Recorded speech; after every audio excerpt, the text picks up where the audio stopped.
Hello, beautiful creatures of the world, and welcome back to Coffee with Kerri-Lynn. It's an amazing day way up here in the far north of Maine along the Canadian border in the crown of Maine. And I hope it's an amazing day where you are as well.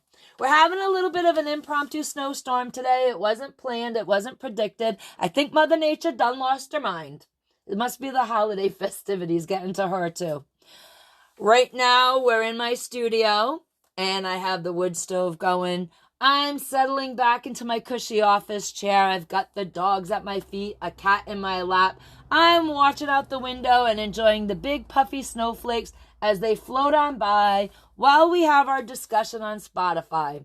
Today, it was 5 a.m. when I got out to the barn. I was a little earlier than usual. The rooster hadn't done his cock-a-doodle-doo, and it was darn cold out there. All you could see was your breath. It was just so frigid. There was a freshly laid blanket of snow, and my feet was crunching through it. I love that. I love being the first person to walk across a fresh blanket of snow.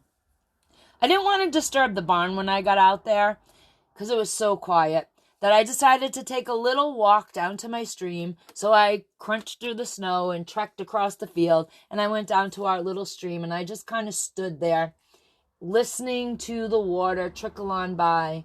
I was watching the wood line. I was really hoping to see a moose or a deer step out, but that didn't happen for me. Quite often, though, in the morning when you go outside, there are deer or moose tracks that go right through our yard, across the street. And if you get up early enough, you can actually catch the moose in my neighbor's field. But everything was so quiet. It was so dark. And all you could hear was your own breath. It was one of those moments in life, those mystical, magical moments. A moment where Mother Nature really puts you in your place, where you are the smallest thing in this vast universe. And it just feels so overwhelmingly peaceful.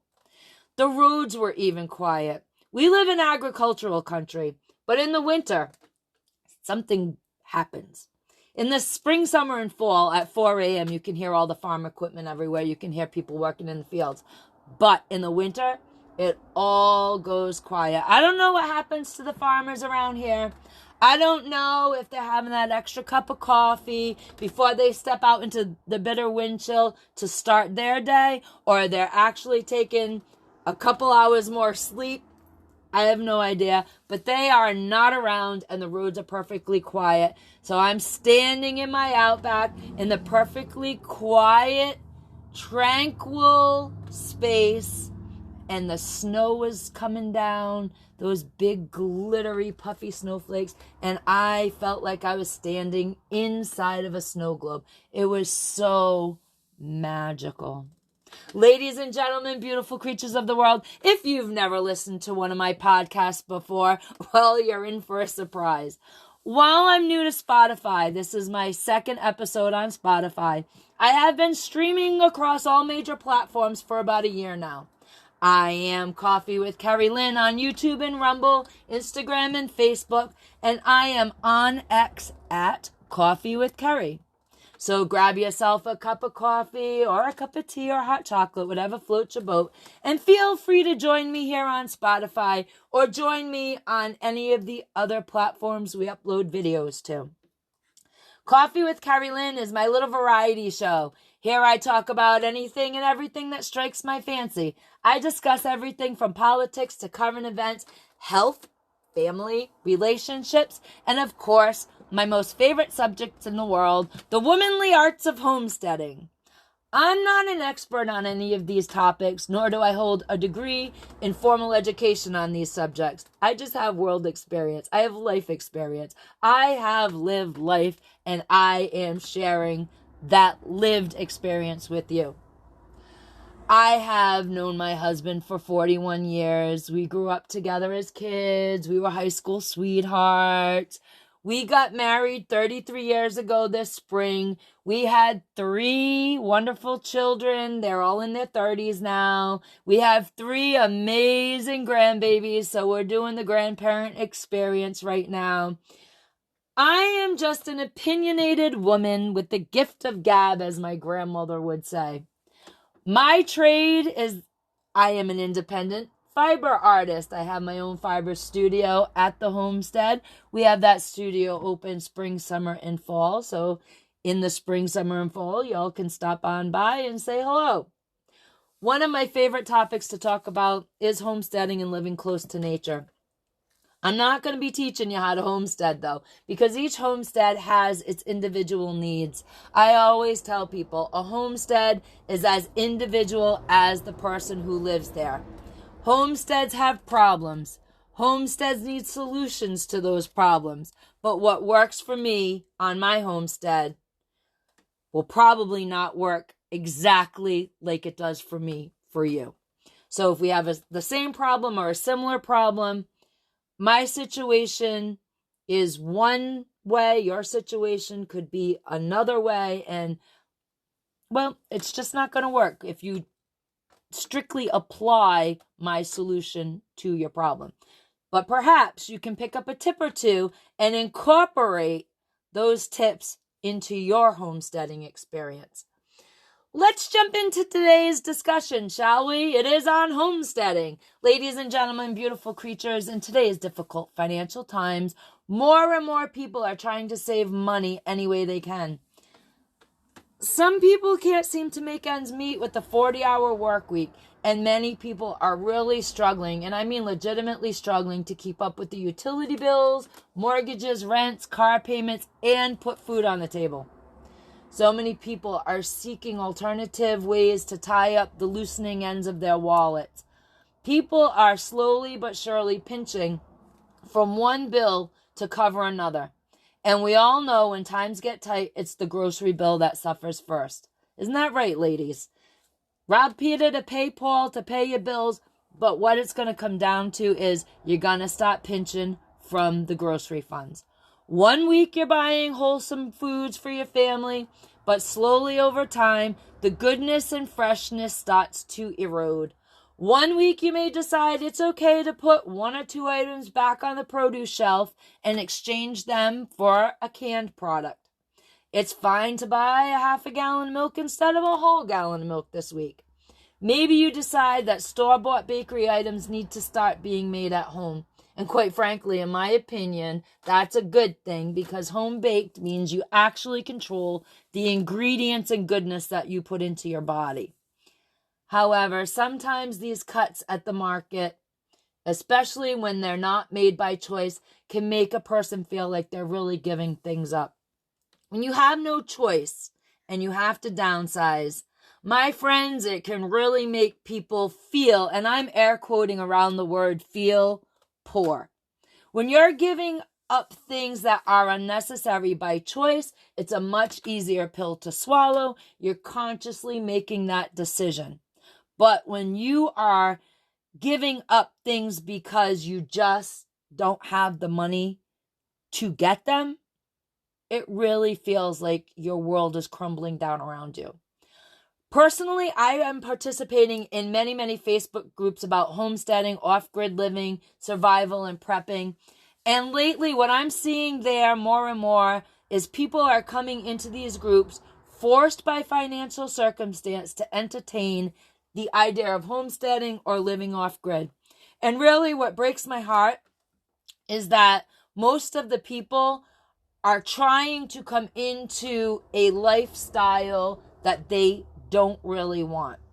Now, also on those groups, you have a portion of people that see the simpler life, hear about all the good parts of the simpler life, and they're like, oh, great, you don't have to pay bills, you don't have electric, you don't have to do this, you don't have to put out money for that. And they come into the homesteading arena or the off-grid life with high hopes and this romanticized pie-in-the-sky idea of what it means to live a simple life. It totally boggles my mind how many people believe that it's so easy to buy a piece of land and set up a homestead.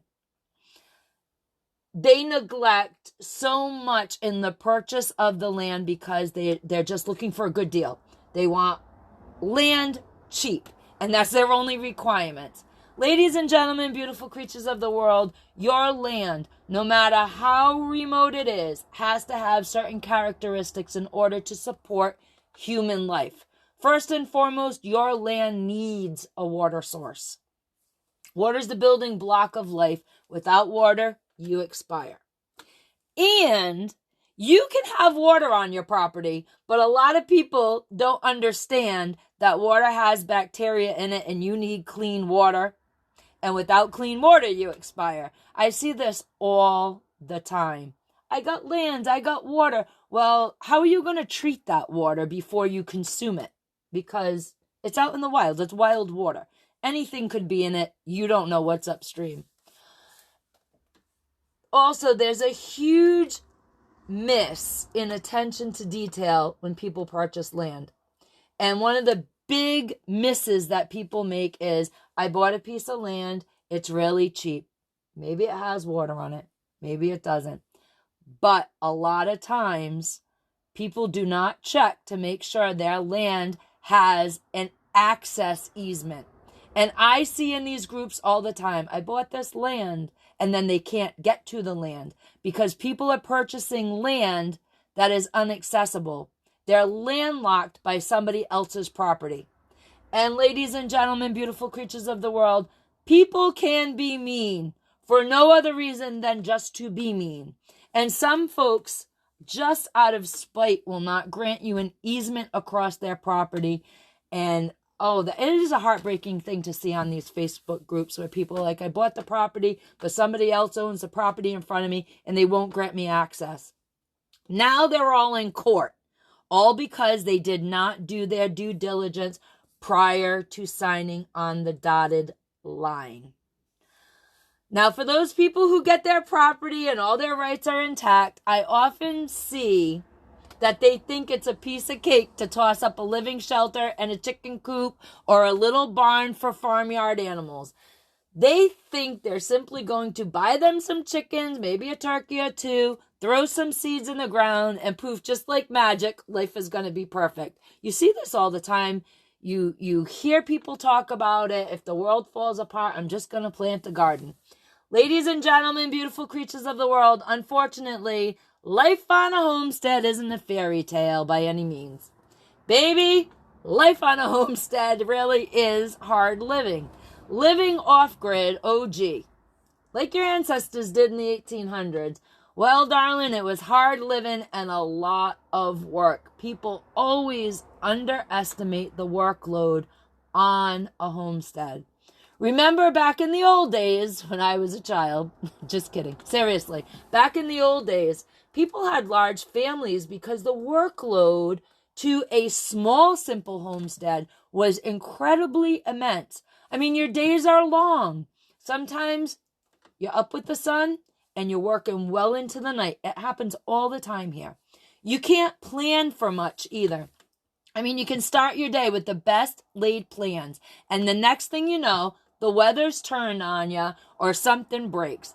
You can have an important thing break, such as your well pump goes down. Or maybe it's a little bit of a more simple issue, like your chickens escape their coop. There's a hole somewhere in your chicken run, and you've got to repair that, which means you've got to drop everything and get these things fixed. At any moment, a homesteader's world can really be flipped upside down. So you need to be able to handle immediate changes. Can you scramble? Can you pivot and turn with ease? Are you a person that gets worked up over the smallest challenges? Homesteading is for multitaskers. Homesteading and living OG is not for the faint of heart. In a minute, your best laid plans can go up like tinder in the firebox. Homesteading also takes knowledge. You need to do a lot of research before you start this lifestyle. You need to research how to live without electricity, and you also need to research about the livestock you want to have on your property.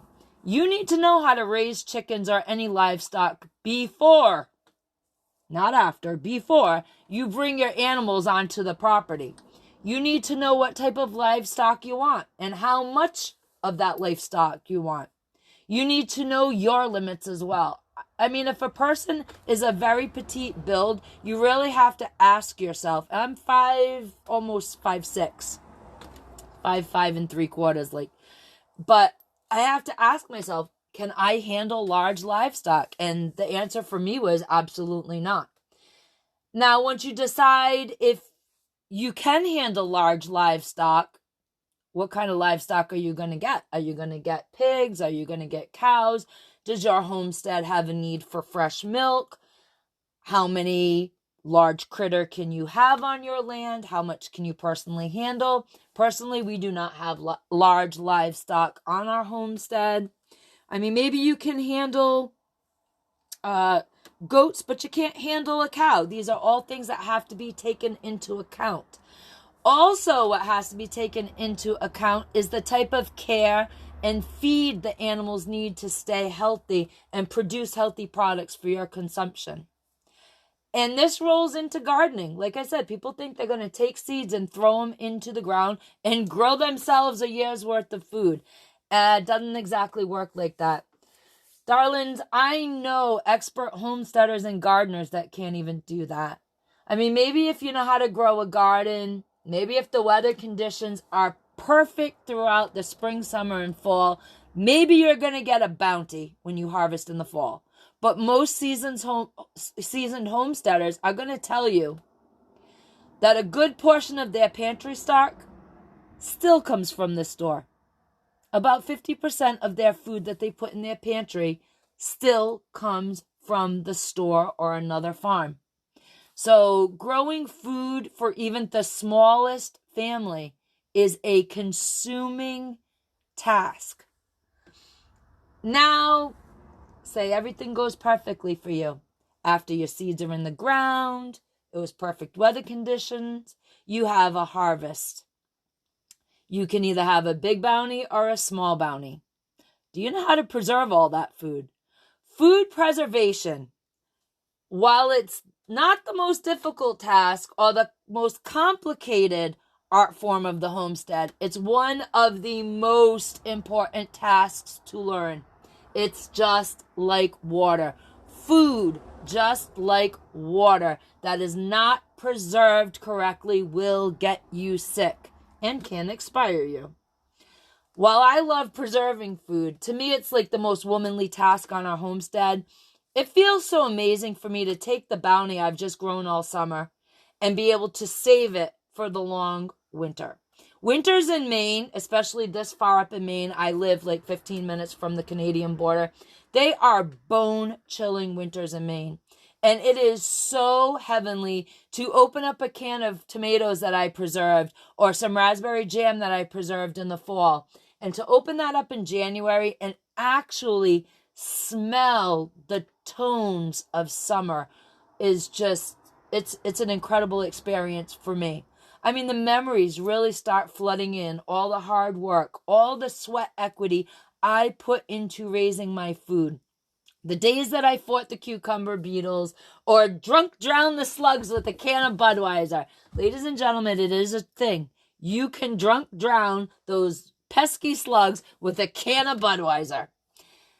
The day that I stood in the garden by the gate and the raccoon had eaten everything, she completely decimated our melon patch. Those are the memories that come back when I crack open a bottle of food that I have preserved. And of course, there's the laughter that my family shared the day I made jam, and they just kept stealing the spoonfuls out of the warm pan. Beautiful creatures, there is so much magic in just a simple preserved can of food that you put on your pantry shelf when the bitter winds of winter shriek through the trees. It is like nothing else that you will ever experience. Speaking of bitter winds, heat source on your homestead is often the last thing people think about when they're setting up a homestead. It should be one of the first things that you think about. How are you going to keep warm? What type of stove are you going to get? Don't forget that to get a few years of wood. A few years of wood. You need to get a few years of wood ahead because you don't want to be burning green wood all the time. It clogs up the chimney. It clogs up the pipe. It does not throw good heat. You really need to make sure that you have some nice seasoned wood so you don't freeze to death way up here on the Canadian border. Not everything about homesteading needs to be learned in a day, and homesteading does take time to learn. Homesteading takes practice. Homesteading takes patience. Some days it's you against Mother Nature, and some days it's you laying in the tall grass, embraced by Mother Nature. Homesteading isn't cheap. That's a misconception. It's a fallacy. It's a pipe dream. People often have that conception of homesteading. Well, you're not paying for electric, so you got all this other money. Well, you're not paying for whatever it is you're not paying for, whatever bill you're not paying. There's some extra money put aside. But feed and hay and gas for the car don't by itself, and you need actual hard-earned cash. It's not just what you're saving. You need an outside source of income to have a homestead. Homesteads are expensive. We've always been self-employed, and our chickens and turkeys and rabbits, they pay for 90% of their own needs in food and hay. But homesteading is not cheap. As the price of gas rises, so does the price of your feed. So does the cost to get to work. So you need to be bringing in some money from an outside source.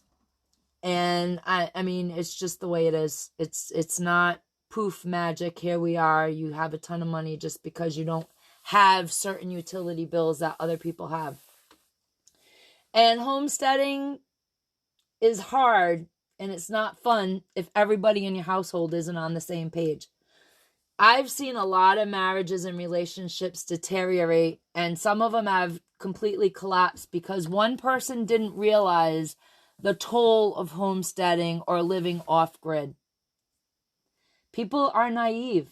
Like I said, they look at the beauty of living a simple life, growing their own food, being self-sufficient, being independent. But what they don't realize is the amount of work it takes to do that without the modern amenities. And you can very well homestead with all the modern amenities. We choose to do it differently here. We do choose to live off-grid here. And it's not a page out of a romance novel. Let me tell you, there's nothing romantic about having to make your way at 1 a.m. through the driving snow and ice mix to the barn because the rooster is sounding an alarm. There's nothing romantic about sliding on the ice when you're half asleep and finding a raccoon trying to raid your coop. There is nothing romantic about fixing a barn situation and making it back inside the house only to find out the wood stove went cold in the night and it's 20 degrees inside. Now, while there are a lot of disillusions with homesteading, through all the ups and downs, through all the rainy summer days that we slog through the barnyard muck, and all the long winter nights that we sit by the fire and we plan our garden for the spring, there truly is nothing more fulfilling than a simple life. I think people just need to understand what they're getting into. And anybody and everybody with the will to work, with the gumption, with ambition, can homestead. They can live off-grid. You can learn what it takes to live a simple life. And there is no greater accomplishment than knowing that with your own two hands, you helped feed your family. You helped keep your family warm and safe through the weather conditions, through the winter, through the summer, through the fall. And for all that homesteading isn't, homesteading for us is truly bliss and peace. It's a refuge for us and our children and our grandchildren when the world really grows cold and mean. With all that said, we are going to end this second episode of Coffee with Kerri-Lynn by reminding you, carpe diem, beautiful creatures, because no one promised you a tomorrow.